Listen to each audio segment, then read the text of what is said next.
and proactive player in the global discourse. Bhavana, we can see the high-level delegations arrival there. Rosina, I'd like to inform you and our viewers watching the television right now. The presence of Honorable Prime Minister, Mr. KP Sharma Oli, has arrived at the venue, and we can also see that he is being welcomed here at the venue. The chief guest of today's program, Mr. KP Sharma Oli, Nepal's Prime Minister, he has arrived here at the venue, and the program will kick off in a short while.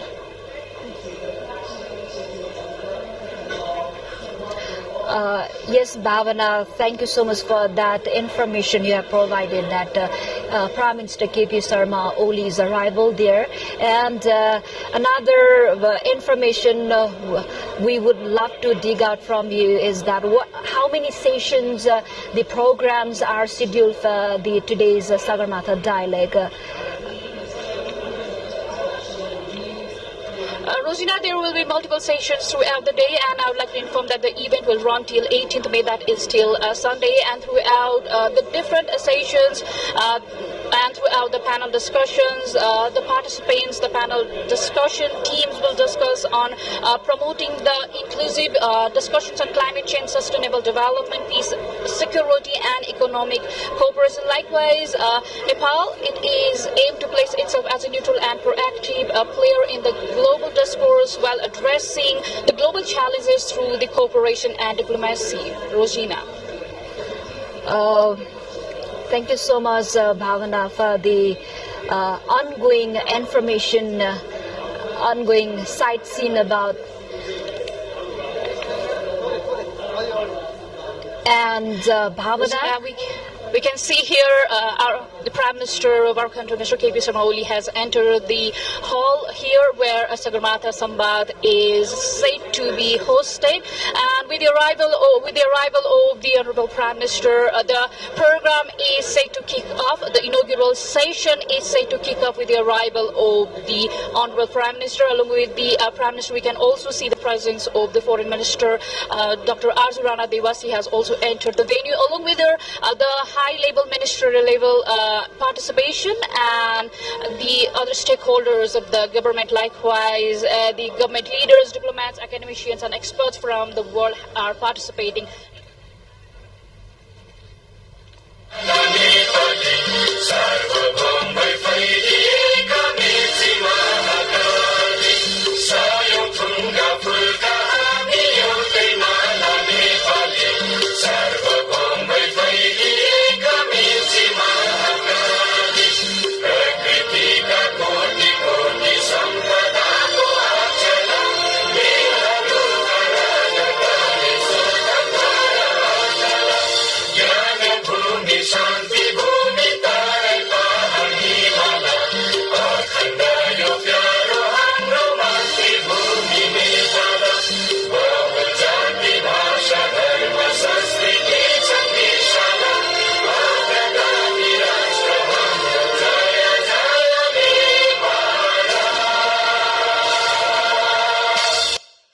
Thank you. Please kindly be seated.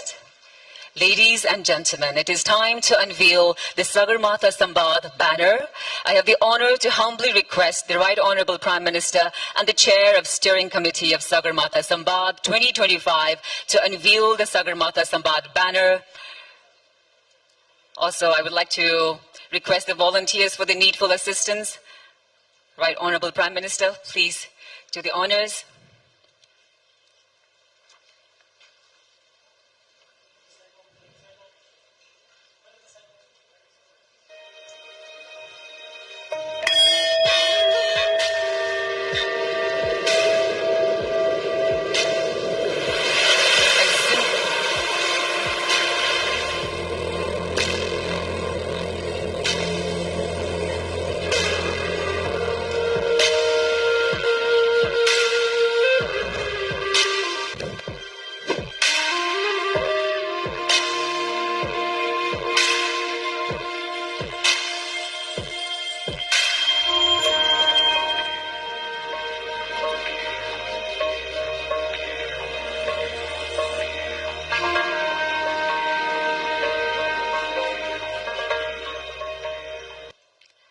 Thank you. I sincerely express our profound gratitude to the Right Honorable Prime Minister for unveiling the banner of Sagarmatha Sambaad. It is truly a momentous occasion. Ladies and gentlemen, as the saying goes, a picture is worth 1,000 words. Let us take a couple of minutes to watch the opening video of Sagarmatha Sambaad 2025. I kindly request the technical team to please play the video. Thank you.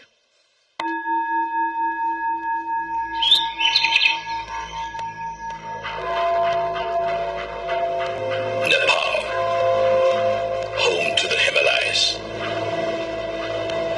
the sacred birthplace of Gautam Buddha, a timeless source of wisdom for the world. Here stands Sagarmatha, Mount Everest, the pinnacle of the earth, a symbol of hope, perseverance, and strength.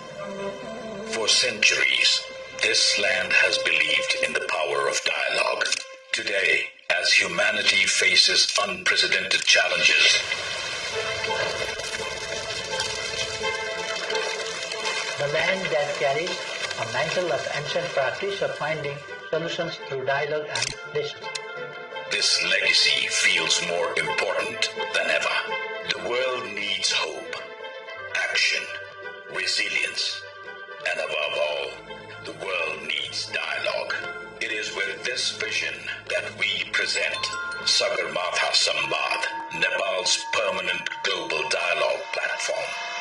The world is at a watershed moment in history. Both people and planet stand on the brink of climate catastrophe. The rooftops of the world are caving in. My own country, Nepal, is particularly hard. Record temperatures do record glacier melt.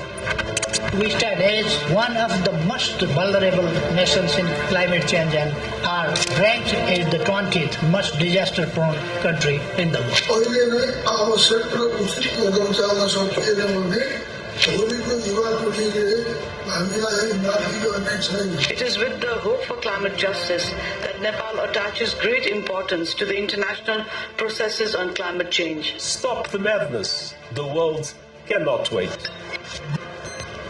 Climate crisis is the number one threat now. Just look around. Our bare mountains, receding glaciers, loss of biodiversity, erratic weather patterns, and rising sea level. These signs are unmistakable.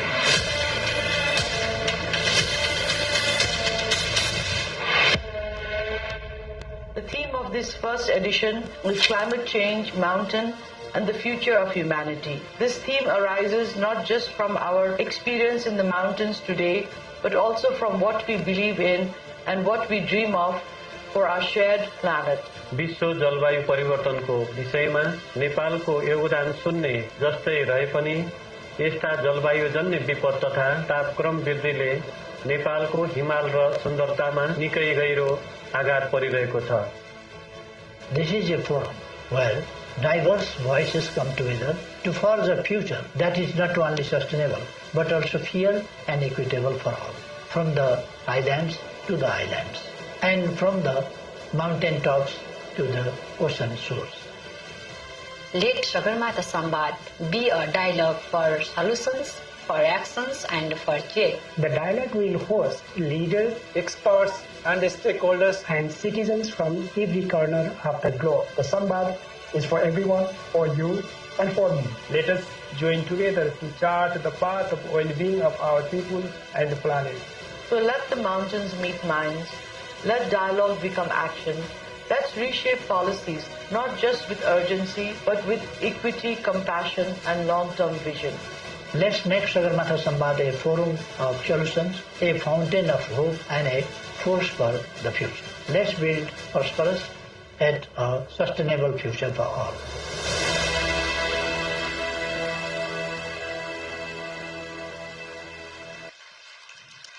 Thank you, all the distinguished guests, for your kind attention. I now have the honor to request the Honorable Minister for Foreign Affairs, Dr. Arzurana Deuba, to deliver welcome remarks. Thank you.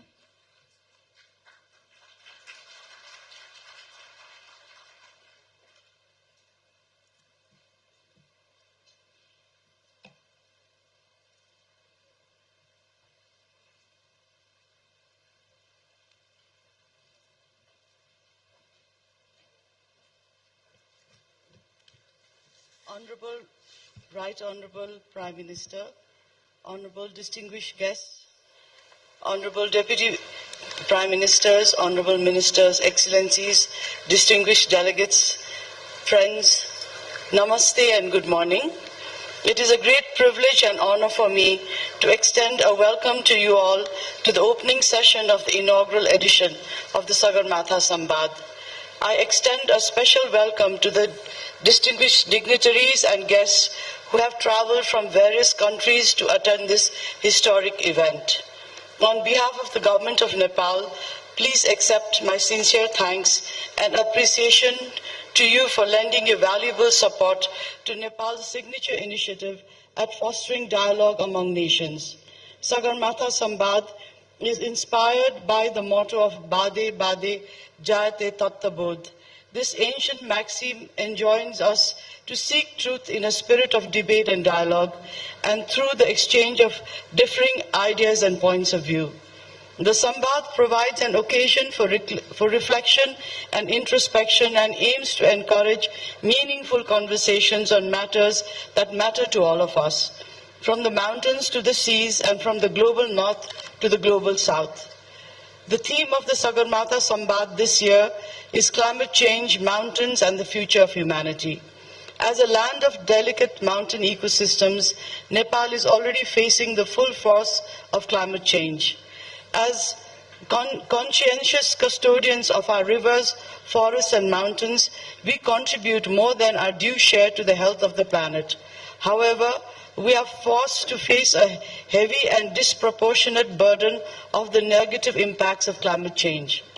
The absence of honest dialogue and impactful action not only heightens the risk on the environment in Nepal and elsewhere, but also puts the future of humanity itself at great peril. This is a grave injustice and must be addressed promptly, lest it becomes too late. Over the next 3 days, we will ask ourselves how best to tackle the existential threat of climate crisis, restore the health of the planet, and ensure the well-being of the people who live in it. Excellencies and distinguished delegates, mountains are humanity's shared global resources. They store and supply fresh water, act as natural carbon sinks, and are home to breathtaking biodiversity and abundant natural resources. They offer an array of sustainable climate solutions in the form of reforestation, watershed protection, and ecotourism. The Himalayas in particular are integral to Earth's natural cooling system as they serve as a natural climate stabilizer. There are organic links and complementarities between mountains and oceans. A climate distress in the mountains finds a parallel echo in the sea coast. The fates of the two are closely intertwined. For the people of Nepal, the Himalayas are not only an embodiment of an ancient culture and heritage, but are also a central pillar of our national pride and identity. The tragedy is that the Himalayas are facing an unprecedented stress test in real time today, exposing not only the fragile nature of our mountain ecosystems, but also glaring evidence of the lack of meaningful global climate action. As a mountainous country with high disaster risk vulnerability, Nepal faces a stark predicament. Nepal has experienced a series of severe weather events in the recent past with devastating impacts on people and their livelihoods.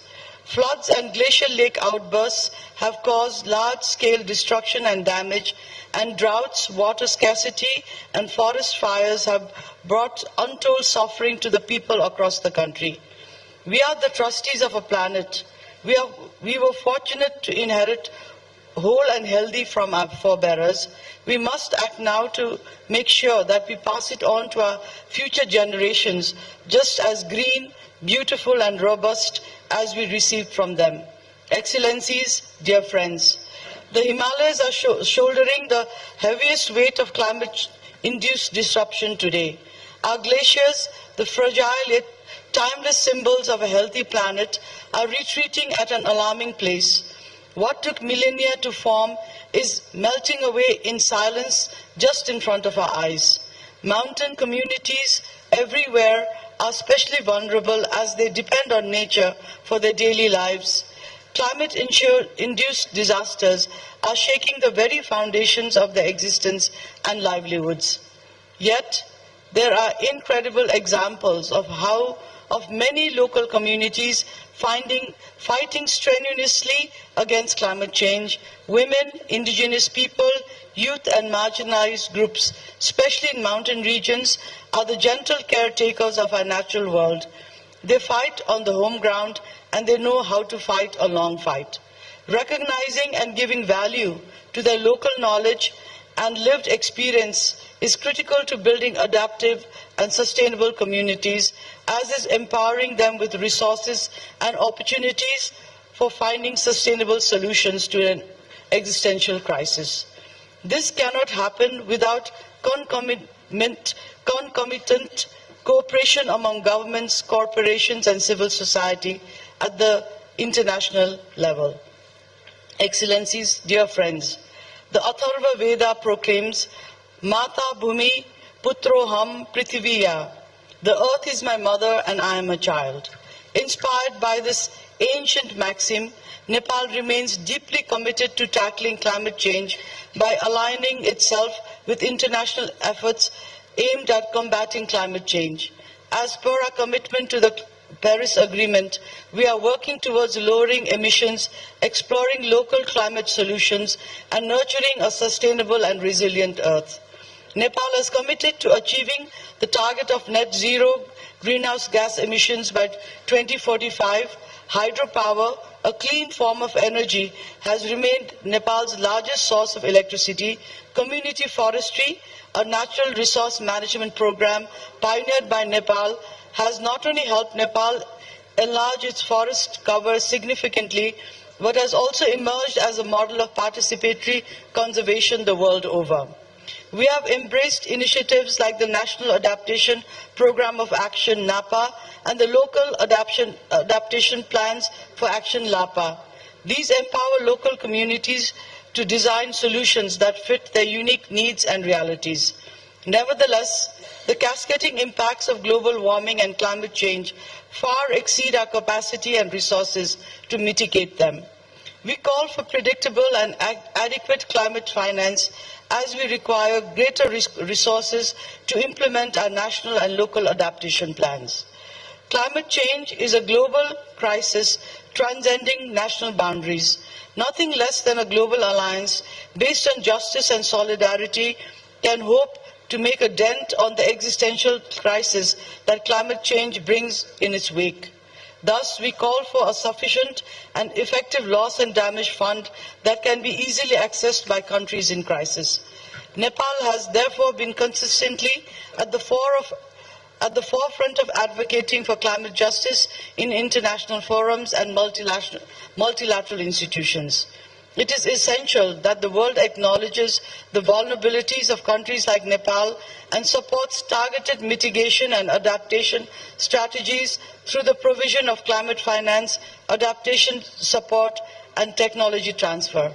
Excellencies, dear friends, as we engage in dialogue, I kindly invite you to reflect on how we can connect mountains to oceans, advance the green economy, and uphold climate justice for every person. I also hope that this forum will be an opportunity to contemplate on the linkages between climate change and regional and international peace, security, and stability, as well as the impacts of climate change on migration, food security, humanitarian crisis, and disaster risks.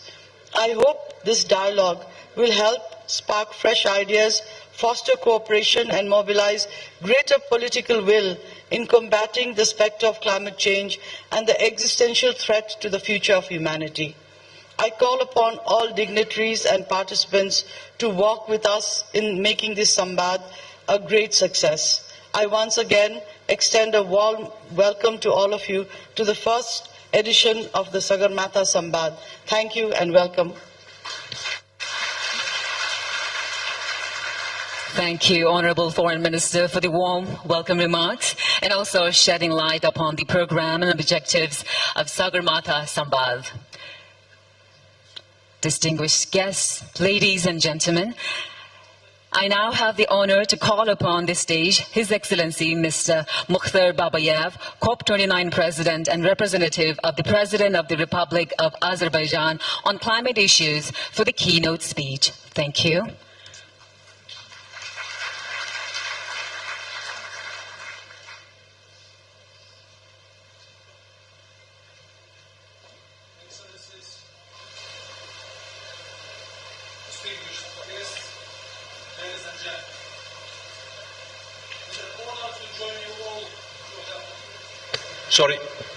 Sorry, excuse me. Excellencies, distinguished guests, ladies and gentlemen. It is an honor to join you all for the opportunity to address this critical issue of climate change, maintenance, and the future of humanity. I must express my deepest gratitude to the leadership of the government of Nepal and the Right Honorable Prime Minister, Mr. Sharma Oli. And I must also thank the Honorable Foreign Minister, Dr. Arzurana Deuba, for efforts to gather us all together. Dear colleagues, people in many parts of the world often think of mountain communities as far away and isolated. They do not see how the issues that affect this distant place also affect them. But our understanding of the climate crisis is growing. We are now seeing how we are all connected. And we are recognizing the need for collective action. From the Andes to Alps, the 2 billion people rely on mountain water from glaciers for their day-to-day needs. Melting glaciers and ice sheets are causing sea levels to rise at alarming rates. This is a risk to 10% of the world's population that lives in coastal areas from South Asia to sub-Saharan Africa. It threatens the very existence of small island states in the Pacific and the Caribbean. And disruptions in mountain ecology have major social and even geopolitical consequences. In Kathmandu, we can see the pressure climate change puts on water infrastructure. As permafrost thaws, we see damage to roads and buildings in remote communities. And in the states around the Himalayas, we see how climate change can upset the sensitive balance between powers. Melting glaciers also cause a dangerous positive feedback loop. As ice melts, less light is reflected, so more heat is absorbed and more ice melts. We need everyone to understand the urgency of this problem and work together to address them. We need to prevent these changes where possible, and we need to adapt to them where needed. In Azerbaijan and the Caucasus, we know these issues well. In only 7 years, we have lost almost 20% of our glaciers. They could disappear totally by 2050. Our river levels are already falling. We have less water for our people and our agriculture. This is a real risk to human health and economic development. It could undermine the progress that we have achieved in recent decades. Ladies and gentlemen, with the guidance and support of the President of the Republic of Azerbaijan, His Excellency Ilham Aliyev undertook the responsibility to bringing the world to Baku for COP29. This is because the President understood that we have a moral duty and a clear interest to act. We knew that for global challenges, we need global action. The multilateral system is not always perfect, but it has delivered many benefits, and it is essential for making progress. Within the COP process, mountains have been rising up the agenda. In the global stocktake at COP28 in Dubai, we encouraged integrated and multi-sectoral solutions to protect and restore mountain environments. We held an expert dialogue on mountains and climate change in June last year at the Bonn Climate Conference. And we are working to agree indicators on adaptation for mountain ecosystems under the global goal on adaptation. Azerbaijan was the first country from our region to host COP. We are also one of the few countries with mountain zones to ever hold the conference. We understood that we had a responsibility to represent these communities and to highlight the issues they face on the world stage. We knew that we had to deliver results.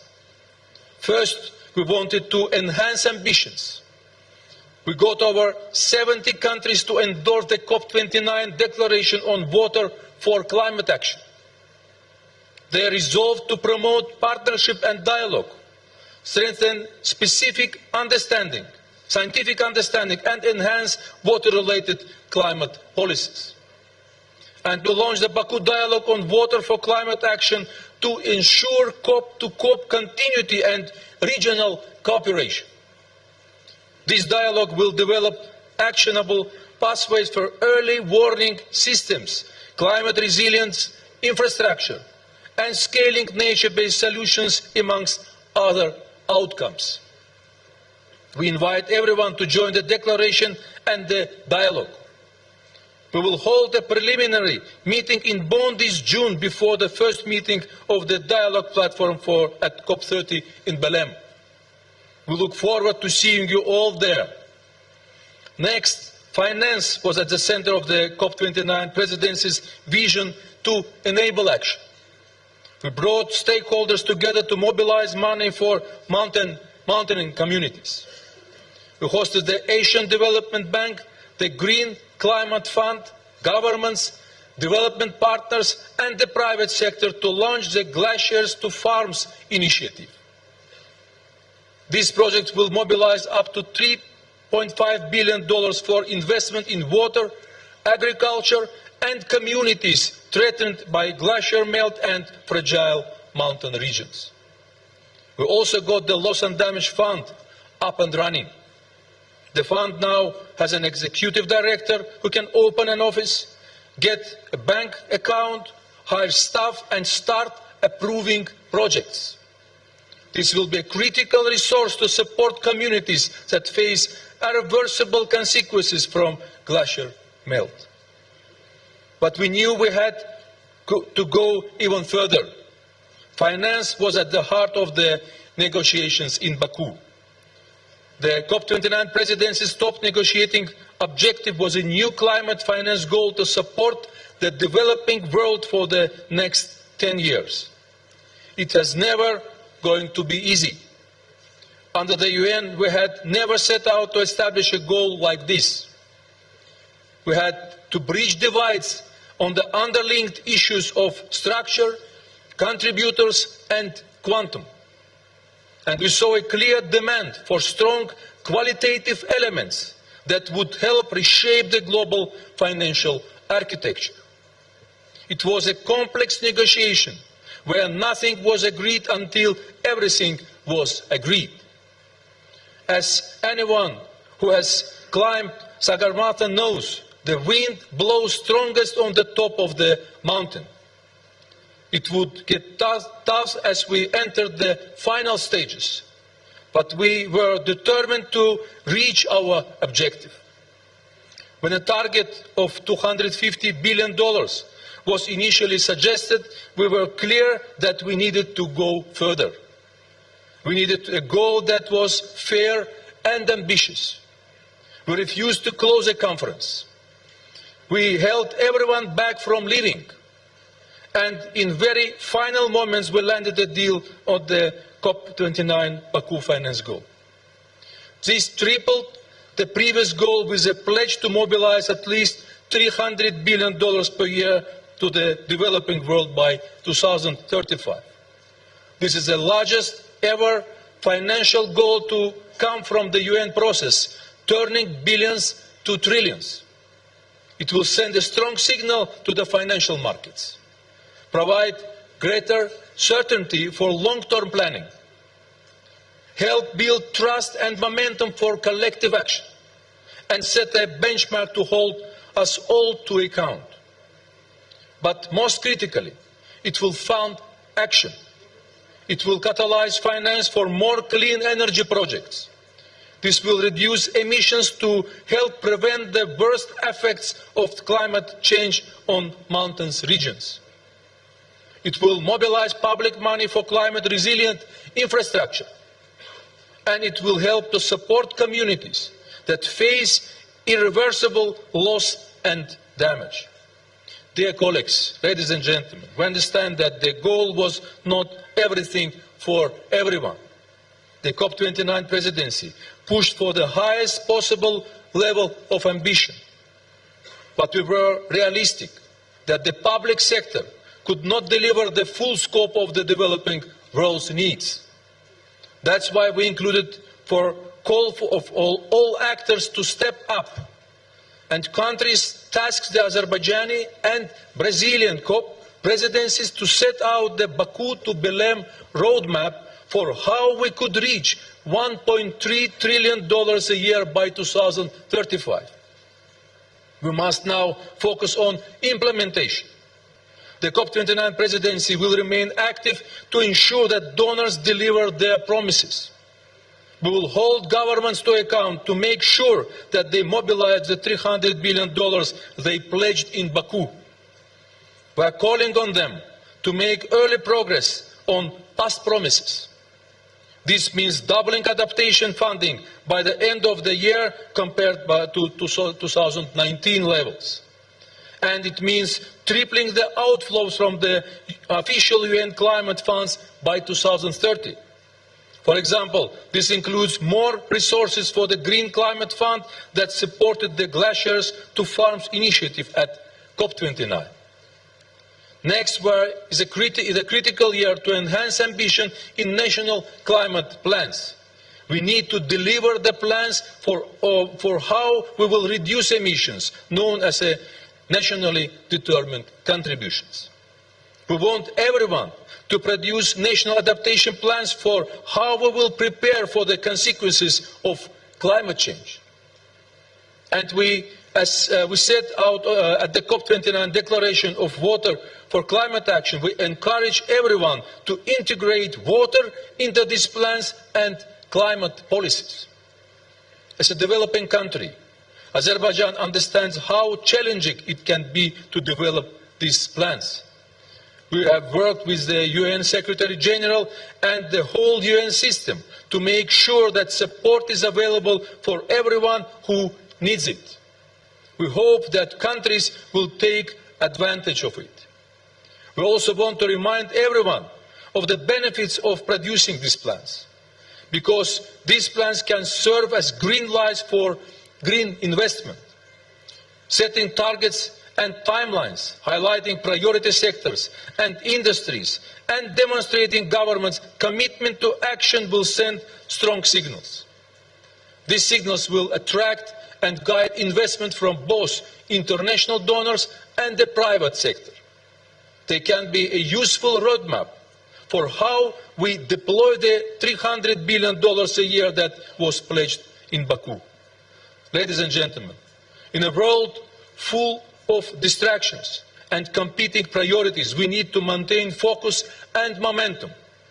Azerbaijan is committed to playing its role to keep climate action high on the international agenda. We have seen encouraging signs from many committed climate actors, but we have also seen attention falling amongst others. So we need to keep up the work. The UN General Assembly designated 2025 as the International Year of Glaciers Preservation to raise awareness. We are deeply grateful to the government of Nepal for contributing to this mission by organizing today's gathering. These efforts remind us all of the communities that we have a responsibility to serve and protect. Dear colleagues, when we brought everyone to Baku for COP29, we called on them to act under the slogan of solidarity. This is because we understood that climate change affects everyone. No country can insulate itself from its impacts, and everyone has a responsibility to act. We need to think of the hundreds of millions of people in mountain communities. We need to think of the billions of people who are affected by what happens in them. And once again, we need to move forward in a solidarity for a green world. I thank you.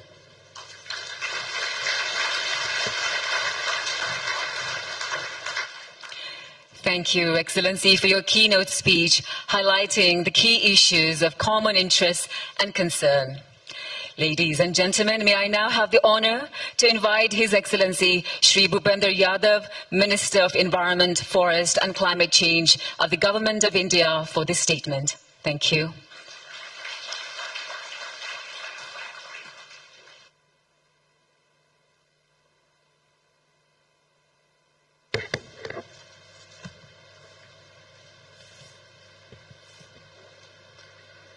Esteemed Right, Honorable Prime Minister of Nepal, Shri K.P. Sharma Oli ji, Honorable Minister for Foreign Affairs of Nepal, Dr. Arju Rana Devva ji, Mr. Shio Chie, Vice Chairman of the Standing Committee of the National People Congress of China, Mr. Mukhtar, Co-President, Excellencies, distinguished delegates, ladies and gentlemen, Namaste. It is a profound honor for me to stand before this august gathering in the historic city of Kathmandu to represent India at this landmark first Sagarmatha Sambaad. I extend my deepest gratitude to the government of Nepal for its visionary initiative in convening this critical dialogue. The very name, Sagarmatha, the head of the sky, evokes a sense of majesty and indeed the immense responsibility we gather to address. The Samvad, dedicated to the passing theme of climate change, mountains and the future of humanity, could not be merely timely nor its location more fitting. Excellencies, the science is clear. Our mountains are sounding the alarm. As a consequence of a global warming due to human activity, glaciers are retreating, threatening the future of water security for population downstream. The unique and fragile biodiversity of these high-altitude ecosystem is under severe stress. The livelihood and ancient culture of mountain communities are threatened, despite contributing the least of the climate crisis. The Himalayas bear a significant part of the burden of the environmental crisis. We, in India, with our significant Himalayan territory, witness these impacts firsthand. We share the concern of the mountain states and their peoples. Our environmental futures are instinctively linked, but our futures are also dependent on the collective action of all nations in mitigating greenhouse gas emission in keeping with the principle of equity and common but differentiated responsibility and respective capabilities. South Asia has been responsible for only 4% of global cumulative carbon dioxide emission until 2020, despite being home to almost 25% of the global population. Ladies and gentlemen, the global carbon budget is rapidly being exhausted, with the developed nations continuing to disproportionately grab the merged remaining carbon budget. Their commitment to providing climate finance, technology transfer, and capacity building have been profoundly neglected, intensifying the climate crisis for which they bear far greater responsibility. This Samvad, therefore, is not just a forum for discussion. It is a call for collective, concrete action. It is also an opportunity to pool our wisdom and scientific expertise, share our experiences, and forge robust partnership to safeguard these critical ecosystems and the communities they support. India, under the visionary leadership of Honorable Prime Minister Shri Narendra Modi ji, is deeply committed to contributing to climate action with the urgency it demands. Despite our minimal role for the crisis it faces, our nationally determined contribution under the Paris Agreement and our National Action Plan on Climate, we are testament to our resolve. So are the ambitious target for renewable energy, aiming for 500 gigawatt of non-fossil fuel-based installed electricity generation capacity by 2030. Our leadership in the International Solar Alliance and the Coalition for Disaster Resilient Infrastructure and our long-term goal of reaching net zero by 2070 are all testaments to our resolve. Based on the principle of equity, climate justice, and common but differentiated responsibilities and respective capabilities, we are walking the talk on climate action, integrating sustainability into the very fabric of our development paradigm, guided by Mission Life, Lifestyle for Environment. Excellencies, our Honorable Prime Minister, on 5th June 2024, on the occasion of World Environment Day, launched the campaign Ek Ped Maa Ke Naam, Plant for Mother, under which citizens are encouraged to plant a sapling as mark of love, respect and honor for their mother. The campaign involves taking a pledge to protect trees, and 1.42 billion saplings have been planted, including 72.1 million trees in the Indian Himalayan region. Specifically, for our Himalayan region, we are implementing a dedicated national mission focused on sustaining the Himalayan ecosystem, promoting climate-resilient agriculture, and enhancing disaster preparedness. We understand that solution for mountain region must be context-specific, integrating indigenous knowledge with cutting-edge science and technology. Further, India is also developing its first national adaptation plan, which aims to develop a comprehensive and inclusive roadmap that aligns with sustainable development goals and ensures climate resilience for all sectors and regions, including the Himalayan region. Members of the August gathering, at the 13th COP to the Convention of Migratory Species in February 2020, Prime Minister Shri Narendra Modi ji highlighted the importance of Project Snow Leopard, which was launched to protect the snow leopard and its habitat in the upper Himalayas. On those lines, today, I am happy to share with you all that we have conducted India's first comprehensive snow leopard population assessment. The comprehensive assessment, which was conducted between 2019 and 2023, indicated a total of 718 snow leopards across India, accounting for approximately 10 to 50% of the global population. Considering the importance of rich biodiversity values at high altitude and mountain landscape like Indo-Nepal, the transboundary conservation of big cats like snow leopard, tiger and leopard is vital. I encourage all Himalayan countries to spearhead the conservation of big cats, including snow leopards, under the aegis of International Big Cat Alliance, an international legal entity launched by Honorable Prime Minister Shri Narendra Modi ji to share conservation expertise, fund conservation initiatives, and create a repository of technical knowledge. Excellencies, the challenge before us are immense, but so is our collective capacity for innovation and collaboration. This Sambaad must pave the way for enhanced scientific cooperation, strengthening research, collaboration, and monitoring catastrophic changes, hydrological cycle, and biodiversity. Second, building climate resilience. Investing in climate adaptation measures, early warning system of disasters like glacier, lake, outburst floods, and climate resilient infrastructure in mountain areas. Third, empowering mountain communities, ensuring that the welfare, needs, and aspiration of local communities are the heart of policy making and their benefit from green livelihoods and sustainable tourism. Their traditional knowledge is an invaluable resource. Fourth, providing green finance, making available adequate and predictable climate finance as per UNFCCC and its Paris Agreement for mountain nations to implement adaptation and mitigation strategies effectively. Next, recognizing mountain perspective, ensuring that the unique vulnerabilities and contributions of mountain ecosystem are suitably featured in the global climate negotiation and sustainable development agencies. India is committed to working closely with Nepal and the Himalayan nations as well as our global partners to translate the deliberation here into tangible outcome. We believe in the spirit of Vasudhaiva Kutumbakam. The world is one family, and this extends to our shared ecological heritage.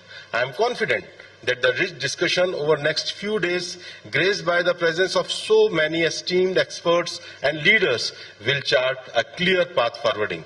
Once again, I congratulate the government of Nepal for this excellent initiative. May our collective effort ensure the Sagarmatha and our sacred mountains continue to stand tall as beacons of hope, resilience, and a sustainable future for all. Dhanyavad. Thank you.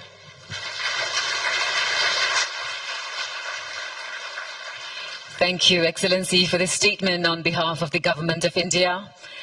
Ladies and gentlemen, moving forward, may I also have the honor to invite His Excellency, Mr. Xiao Jie, Vice Chairman of the Standing Committee of the 14th National People's Congress of the People's Republic of China for this statement. Thank you.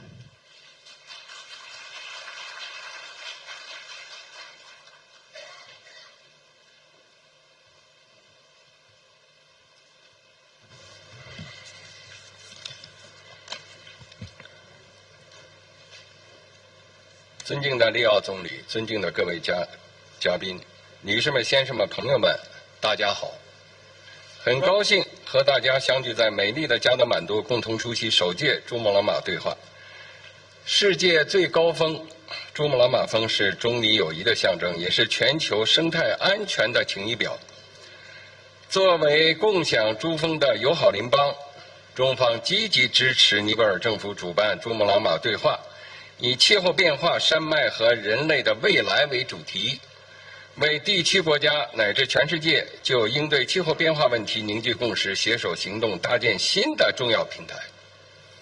我仅代表中国政府，感谢奥利总理的创新性倡议，感谢尼泊尔政府所做的热情接待，感谢与会各方为推动全球生态治理、促进可持续发展所做的努力，预祝首届珠穆朗玛对话取得圆满成功。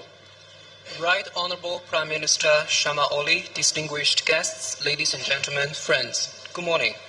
It is a great pleasure to gather with you in the beautiful city of Kathmandu for the inaugural Chumulangma Dialogue.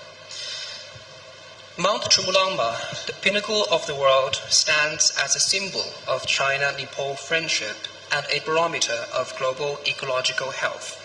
China and Nepal share Mount Chumulangma, and China strongly supports the Nepali government in hosting the dialogue under the theme of climate change, mountains, and the future of humanity. This event provides a vital new platform for regional and global stakeholders to build consensus and take collective action on climate change. On behalf of the Chinese government, I extend my appreciation to Prime Minister Oli for your visionary initiative, for the Nepali government for the warm hospitality, and to all the participants for your efforts in advancing global ecological governance and sustainable development. And I wish the inaugural dialogue a resounding success. 围绕珠穆朗玛峰深化相关领域交流合作，是中尼友好的重要组成部分。2019年10月，习近平主席成功对尼泊尔进行历史性国事访问，双方签署20份合作文件，其中包括珠峰保护合作备忘录。2020年12月，习近平主席同尼泊尔时任总统班达里女士共同宣布珠穆朗玛峰8848.86米的新高程。去年12月，奥利总理成功对中国进行正式访问，两国领导人就中尼关系发展达成新的重要共识。为积极落实奥利总理访华成果，尼泊尔申请的千城张家自然保护区项目，作为中国出资15亿元人民币设立的昆明生态多样性基金首批项目之一，正在有序落实。中尼在生态多样性保护、喜马拉雅科考和灾害防控等领域的合作日益深入推进。Deepening cooperation in areas related to Mount Chumulama is a vital part of China-Nepal friendship. In October 2019, President Xi Jinping made a historic visit to Nepal, during which both sides signed 20 cooperation agreements, including the Memorandum of Understanding on Chumulama Protection Cooperation. In December 2020, President Xi Jinping and President Bandari jointly announced Mount Chumulama's new height of 8,848.86 meters. Last December, Prime Minister Oli paid a successful official visit to China, where the leaders of both countries reached new important common understandings on advancing China-Nepal relations. To actively follow through on the outcomes of Prime Minister Oli's visit, the Kanchenjunga Conservation Area Program was listed among the first group of projects supported by the Kunming Biodiversity Fund, which was established by China with a 1.5 billion RMB investment, and steady progress is being made in the funding delivery. Cooperation between China and Nepal in biodiversity conservation, Himalayan scientific research, and disaster prevention and control is making greater headway. 当前，中国正以中国式现代化全面推进强国建设、民族复兴伟业，人与自然和谐共生是中国式现代化的鲜明特点。自5年前习近平主席宣布碳达峰、碳中和目标以来，中国成功实现以每年年均3%的能源消费增速支撑年均6%以上的经济增长，单位 GDP 二氧化碳排放量下降超过35%。截至今年3月底，中国风电、光伏发电装机量历史性超越传统的火电。为深入推进青藏高原生态保护和高质量发展，我们颁布实施《中华人民共和国青藏高原生态保护法》，在三江源搭建天空地一体化生态监测网络，在珠穆朗玛峰建成海拔最高的自动气象观测站，坚持山水林田湖草沙一体化保护，奋力谱写生态优先、绿色发展新篇章。Through its modernization, China is striving to build itself into a greater country and advancing the rejuvenation of the Chinese nation on all fronts. A defining feature of Chinese modernization is harmony between man and nature. Since President Xi Jinping announced China's carbon peak and carbon neutrality goals 5 years ago, we have managed to support an average annual economic growth rate of over 6%, with an energy consumption growth rate of just 3%, while reducing CO2 emissions per unit of GDP by more than 35%. By the end of March this year, China's installed wind and solar power capacity surpassed that of thermal power for the first time in history. Guided by President Xi Jinping's instruction to further promote ecological protection and high-quality development of the Qinghai-Tibet Plateau, China has enacted the Qinghai-Tibet Plateau Ecological Protection Law, established an integrated space, aerial, ground ecological monitoring network in the Sanjiangyuan region that is home to the headwaters of the Yangtze River, the Yellow River, and the Mekong River. And China has built the world's highest automatic meteorological observation station in Mount Chumulama. Through holistic protection of mountains, rivers, forests, farmlands, lakes, grasslands, and deserts, China is writing a new chapter in prioritizing ecological conservation and promoting green development. 中国是世界绿色发展的坚定行动者、重要贡献者。中国的绿色梦想始终承载着世界人民追求美好生活的愿景。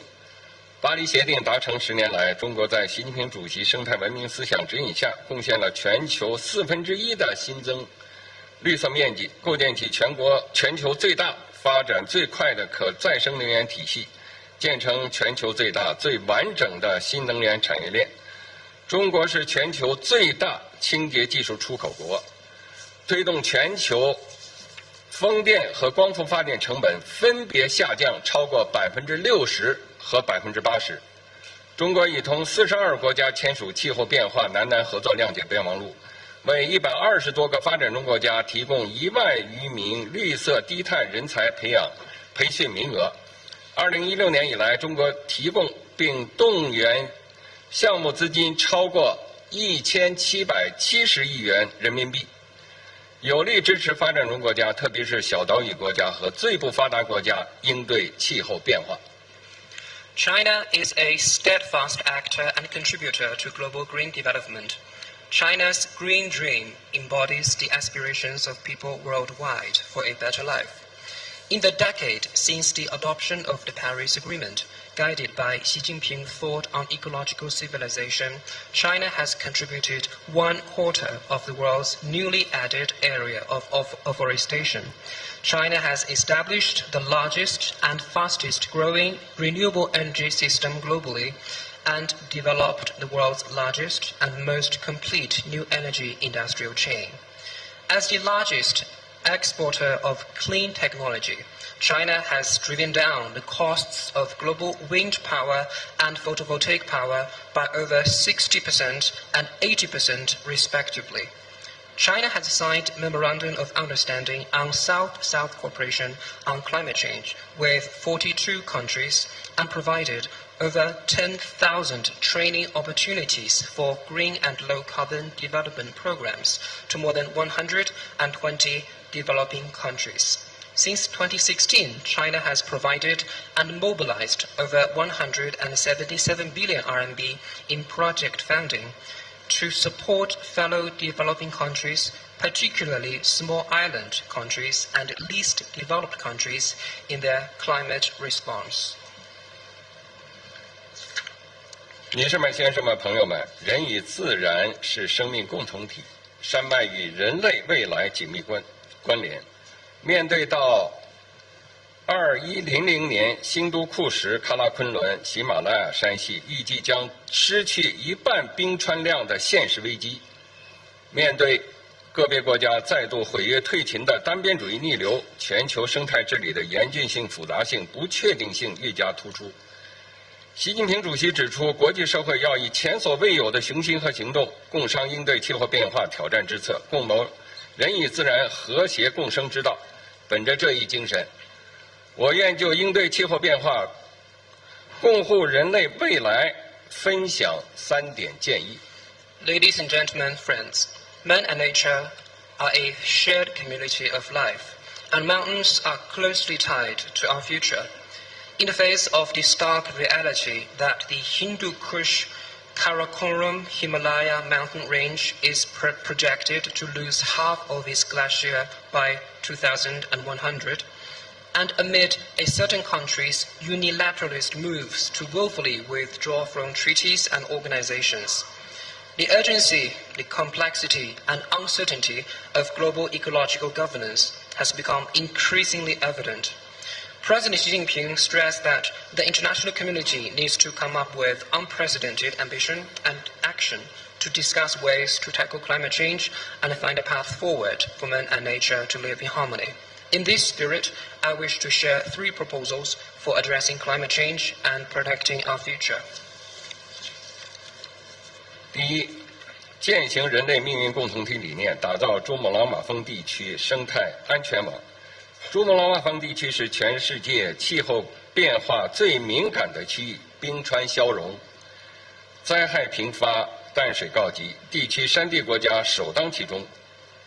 中国愿继续发挥负责任大国作用，支持地区国家完善监测预报预警体系建设，提升高山地区气候变化适应能力，防范应对地质灾害，加强高山水土资源可持续管理。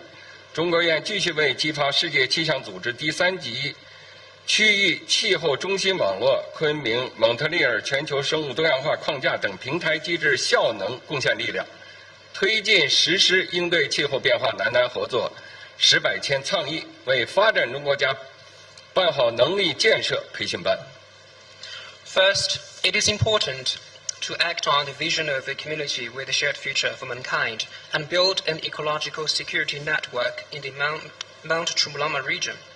The Mount Chumulama region is one of the most climate-sensitive areas in the world, facing glacier retreat, frequent disasters, and freshwater shortages.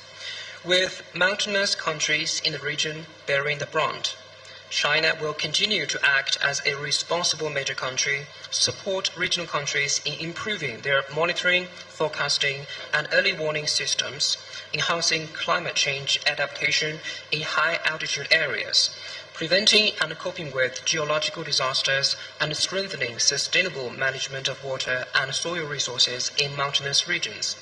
China will continue to help improve the effectiveness of platforms such as the World Meteorological Organization's Third Pole Regional Climate Center Network, or TPRCC, and the Kunming-Montreal Global Biodiversity Framework, and advance the 10-100,000 initiative, which means 10 low-carbon pilot projects, 100 mitigation and adaptation projects, and 1,000 training opportunities for South-South cooperation on climate change. This also includes providing capacity-building workshops for fellow developing countries. 第二，践行共商共建共享的全球治理观，打造生态文明合作新高地。2018年以来，中方已成功主办4届中国西藏环喜马拉雅国际合作论坛，发起林芝倡议，同包括尼泊尔在内的环喜马拉雅地区国家并肩携手，在完善高原生态环境治理、推动绿色发展、深化文明互鉴等方面开展交流合作。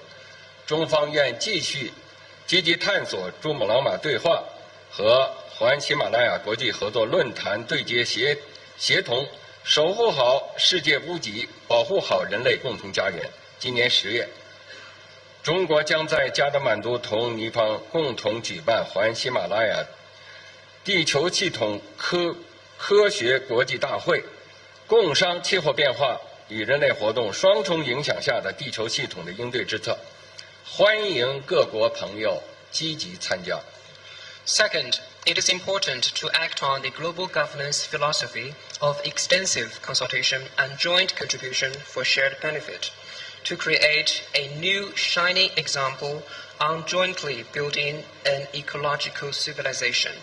Since 2018, China has hosted 4 editions of the China-Xizang Trans-Himalaya Forum for International Cooperation and launched the Ningxi Initiative.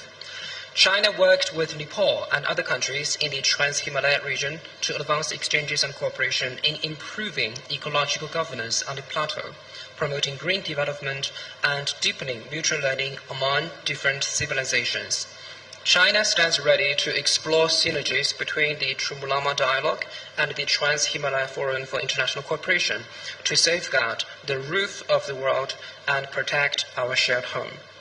In October this year, China will co-host the Trans-Himalaya Earth System Science International Conference with Nepal in Kathmandu to discuss ways for addressing the dual impacts of climate change and human activities on the Earth system. We welcome the active participation of friends from all countries.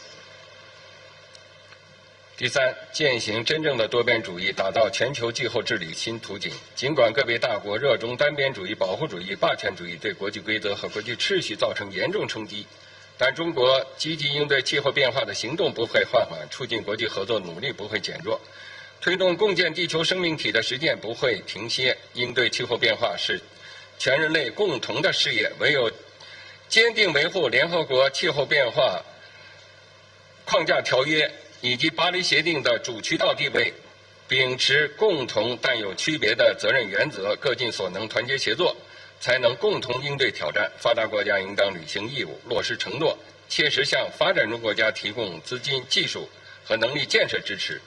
中方坚定支持巴西作为主席国成功举办联合国气候变化辩论大会。中国将于会前宣布覆盖全经济范围，包括所有温室气体的2035年国家自主贡献目标。Third, it is important to act on true multilateralism to open up new prospects for global climate governance. Despite a certain major country's inclination toward unilateralism, protectionism, and hegemonism, which has severely undermined international rules and order, China will not slow down its climate actions. China will not reduce its support for international cooperation, and China will not cease its efforts to build a community of all life on Earth. Tackling climate change is a common cause for all humanity.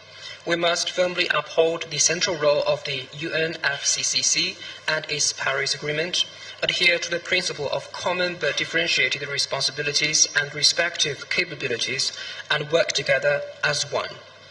Developed countries must fulfill their obligations and commitments and provide substantial financial, technological, and capacity-building support to developing countries.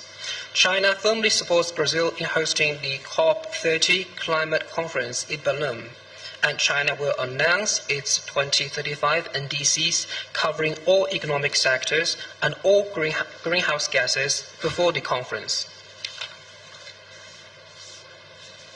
女士们、先生们、朋友们，中国有句古话：“山高人为峰。”尼泊尔有句谚语：“滴水也能装满缸。”让我们携起手来，缔造绿色发展新格局，共同书写人与自然和谐共生的文明新篇章，共同建设清洁、美丽、可持续的世界。Ladies and gentlemen, friends, as a Chinese proverb goes, no mountain is too high for those who seek its peak. The Nepalese often say, drop by drop is the water pot filled. Let us join hands to foster a new paradigm of green development, co-author a new chapter of harmony between man and nature, and together build a clean, beautiful, and sustainable world. 谢谢大家。 Thank you.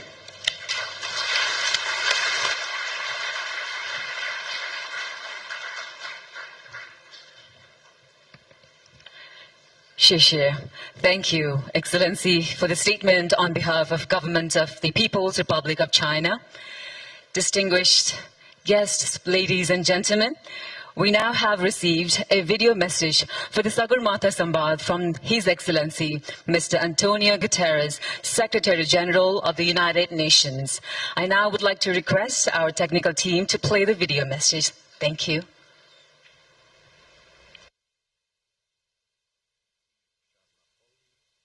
Dear friends, I'm so pleased with the message of solidarity and support to this first ever Sagarmatha Sambaad. I couldn't agree more with the spirit of this gathering. Sagarmatha Sambaad, I couldn't agree more with the spirit of these gatherings to think beyond that your majestic mountains, including Sagarmatha, truly inspire us to think beyond borders and reflect the dialogue and engagement. When I had the privilege of seeing, I have felt that spirit on my visits to Nepal, including most recently when I had the privilege of seeing the glacial valley basins of Mount Everest and the Annapurnas. Record temperatures. And I saw firsthand how the rooftops of the world Nepal today is on thin ice. Record temperatures have meant record glacier melt. In just over Nepal today is on thin ice, losing close to 1/3 of its size in just over 30 years. And your glaciers have melted 65% faster in the last decade than in the previous one. But you are living with the Nepal and so many other vulnerable frontline countries did not cause this tragedy. but you are living with the impacts. And we know when glaciers shrink, so do river flows. In the future, major Himalayan rivers like the Indus, the Ganges and Brahmaputra could have massively reduced flows. Combined with saltwater intrusion that would decimate deltas. We would see low-lying countries and communities erased forever. Millions of people on the move with fierce competition for water and land. And floods, droughts and landslides accelerating worldwide. That is why last year from Nepal I sent a global message to the world. Stop the madness. That is why you are gathered together focused on Sambaad, dialogue. The world has much to learn from Nepal's climate leadership. From your local adaptation plan of action to pioneering the United Nations early warning systems for all initiative. The extraordinary efforts on reforestation and pushing to reach your climate goals by 2045. The world must act without delay to keep 1.5 degrees in reach, with the biggest emitters in the lead. By seizing the opportunities of renewable energy and the benefits they bring to communities and economies, by making good on climate finance commitments, including the $1.3 trillion climate finance goal agreed at COP29, by honoring the promise of developed countries to double adaptation finance to at least $40 billion this year, and by delivering serious support cooperation across nations and sectors. The United Nations is your ally in this essential task, and I thank you.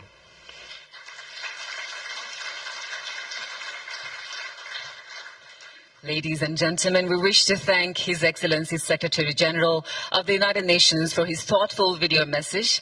We fondly recall the official visit to Nepal by Secretary General in 2023.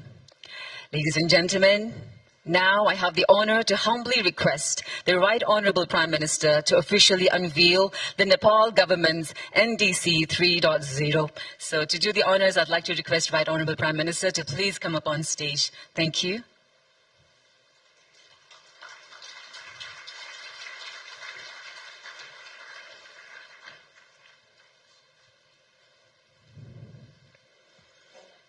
Ladies and gentlemen, this is the official unveiling of Nepal government's NDC 3.0.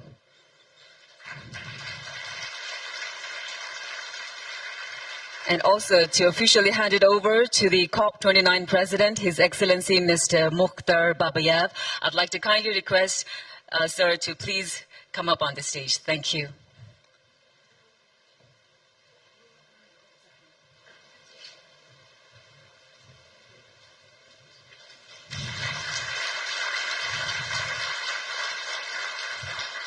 Thank you, Right Honorable Prime Minister, for doing the honors. And now I'd like to request Right Honorable Prime Minister, the Chair of the Steering Committee of the Sagarmatha Sambaad 2025, to address this August gathering. Thank you.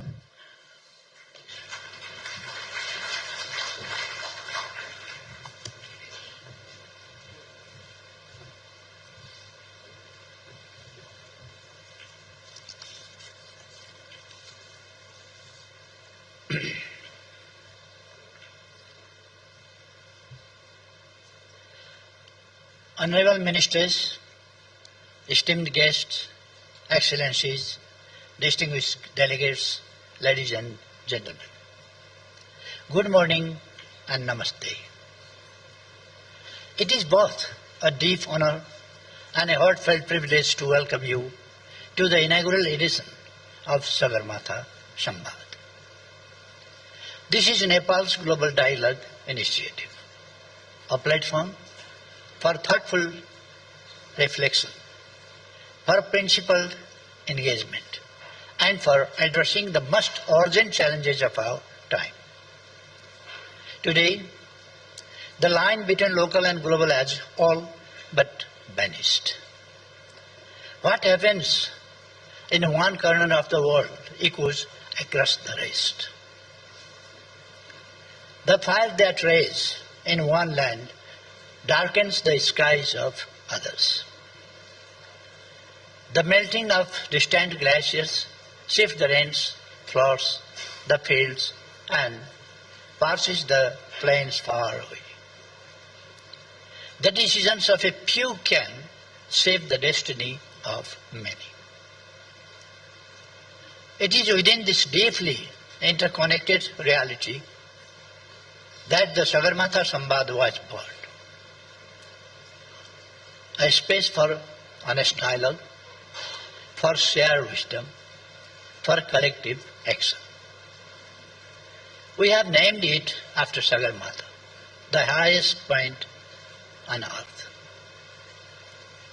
And we hope this Sambaad, our dialogue, will rise just as high. High in moral clarity, bold in intellectual courage, steady in our shared vision for a better world. Ladies and gentlemen, today the world stands before towering metaphorical mountains. Challenges loom vast and urgent. There, the recovery from the pandemic is still fragile. The climate crisis is speeding up. In many corners of the world, peace feels more distant than ever. Trust in global institutions is weakening. Inequalities within countries and across borders are growing deeper. Multilateralism, once a guiding light, now sways under heavy storms. And yet, amidst this uncertainty, we hold on to a simple, powerful belief, the power of dialogue. Ladies and gentlemen, Nepal is not just a piece of geography. It is a sacred land where wisdom breathes through every stone and stream. Here the spirit of awakening was born. This is the land of Lord Buddha. From this soil, a light emerged, guiding humanity towards peace, compassion, and harmony. It is soil where sages meditated, where seekers found truth, where rishis offered the world a wealth of knowledge that still uplifts the human soul. Nepal has always been a place of seekers, not of conquerors, but of contemplators. Not of battles, but of dialogue. Our tradition is rooted in listening with respect, in speaking with sincerity, and in seeking truth together. Sagarmatha Sambaad is born from that very spirit. It is a gentle revival of our ancient ways, a space where wisdom bows to humility, where many voices come together with reverence, where we look for answers, not with ego, but with empathy. We are reminded of an ancient truth, Vade Vade Jayate Tattvada. Through dialogue, truth shines. Even in moments of deep division, it is not silence or shouting that helps us. It is honest conversation. It is honest listening. It is speaking from the heart. Sagarmatha Sambaad is our humble attempt to carry this sacred legacy forward. Our first theme speaks to our soul: climate change, mountains, and the future of humanity. As a Himalayan nation, this is not a distant issue. It is our daily reality. But it is not just ours. it is the world's. Can humanity survive without its mountains? Can we protect the future without protecting these ancient guardians? Mountains may seem far away, but their breath keeps half the world alive. From the Arctic to the Andes, from the Alps to the Himalayas. They are the Earth's water towers, they are our climate poles, and they are in danger. Their fragility is our shared vulnerability.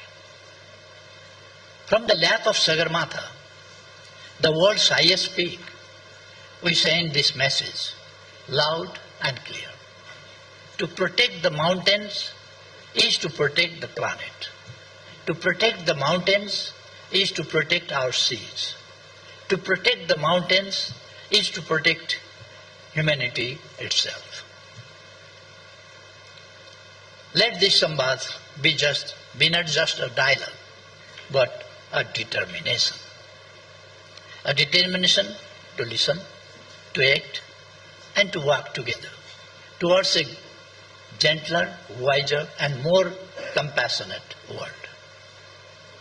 Ladies and gentlemen, climate change is no longer a distant threat. It is the greatest challenge of our time. It touches everything, our planet, our people, our shared prosperity. No nation is untouched. No society is safe. But the heaviest burden falls on those least responsible. The poorest, the most vulnerable, the mountainous and the least developed. Nepal stands among them. We have done little to cause this crisis, yet we face its harshest consequences. Glaciers are melting, rains are uncertain, landslides sweep away homes, floods and droughts come without warning. And still, we stand firm. Our emissions are small, almost negligible, but our contributions are meaningful. Our Himalaya cool the region, nature's own climate stabilizer. Our forests cover nearly half of the land, breathing in carbon, breathing out hope. Our rivers flow from the high snows, quenching the thirst of millions. Our protected areas are sanctuaries, guarding the planet's rich biodiversity. Nepal has pledged net zero emission by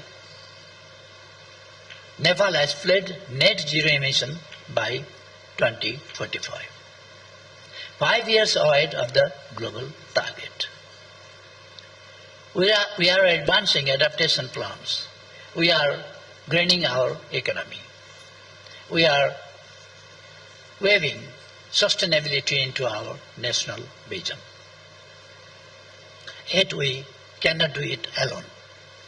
No country can. Climate change is a global emergency. It calls for a global response. A response anchored in justice, rooted in responsibility, fueled by solidarity. Climate justice must lead the way. Those who pollute the most must do the most. They must support the most vulnerable with finance, with technology, with capacity. And let us not forget the mountains.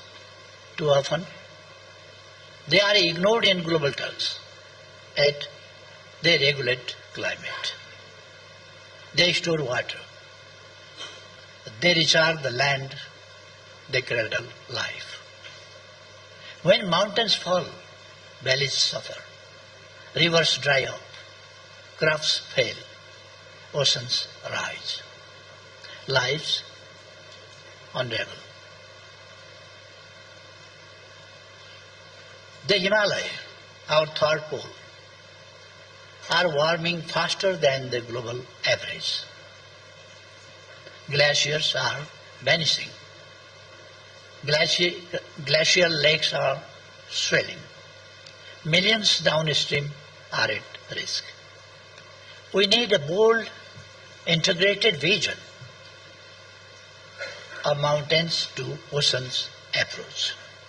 We must give mountains the attention they deserve, with special financing, with tailored policies.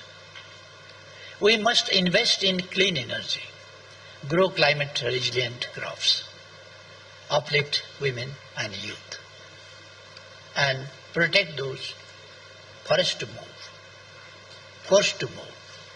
Let us strengthen risk assessment, build early warning systems, share data, work together across borders, and most importantly, let us bridge ancient wisdom with modern innovation.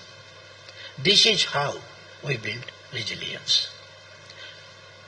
This is how we honor the earth. This is how we protect our shared future. Ladies and gentlemen, the mountains inspire us, not because they stand apart, but because they rise above. They offer perspective. They teach us to think beyond ourselves. In that spirit, our dialogue must rise to above narrow interest toward a higher shared purpose. Let us join hands. Let us act with courage and care for a future that is just, for a planet that is sustainable. We need fresh resolve, bold ideas, new investments, and deep cooperation across regions, across the world. A green, resilient, and sustainable future is not a choice. It is the only path forward. Sagarmatha Sambaad is our humble offering, a global platform to listen, to speak, and to understand. A space to build trust, to imagine a world where harmony with nature and equity among people is not a distant dream but a living reality. Together, let us climb towards the summit of resilience, towards the peak of justice, toward a future built on shared hope. We look forward to your wisdom, to your voices, to your vision throughout this Sambaad. May our time in Nepal be joyful and inspiring in the land of Sagarmatha, in the land of Buddha. Thank you. Thank you.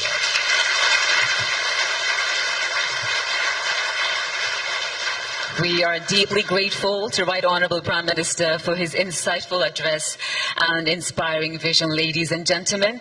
With the address by Right Honourable Prime Minister, now it is time for the photo session of the head of ministerial level delegations with Right Honourable Prime Minister and the chair of the steering committee of Sagarmatha Sambaad. I would now like to request all our delegates, His Excellency Mr. Xiao Jie, Vice Chairman, Standing Committee of the 14th National People's Congress China, to please come up on stage and join Right Honourable Prime Minister. I'd like to request all our delegates, His Excellency Shri Bhupender Yadav, Minister of Environment, Forest and Climate Change, India. Honourable Dr. Arzurana Deuba, Minister for Foreign Affairs of Nepal. Honourable Mr. Ayan Bahadur Shahid Thakuri, Minister for Forest and Environment, Nepal. His Excellency Jem Chiring, Minister for Energy and Natural Resource, Bhutan. His Excellency Mr. Mukhtar Babayev, COP29 President, Ministry of Ecology and Natural Resources of the Republic of Azerbaijan. Her Excellency Ms. Sharmeen Soneya Murshid, Advisor to the Ministry of Social Welfare and Ministry of Women and Children Affairs of Bangladesh. His Excellency Abdullah Balala, Assistant Foreign Minister for Energy and Sustainability Affairs of UAE. His Excellency Barons Heyman of ULOC Parliamentary Under-Secretary of State, Department of Environment, Food and Rural Affairs, UK.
पढाइ सकिने बित्तिकै मैले त आफ्नै व्यवसाय सुरु गर्ने भए बुवा आमा पनि साह्रै खुसी हुनुहुन्छ उहाँहरूको एक्लो छोरो त पनि उहाँहरूले मेरो व्यवसायको लागि भनेर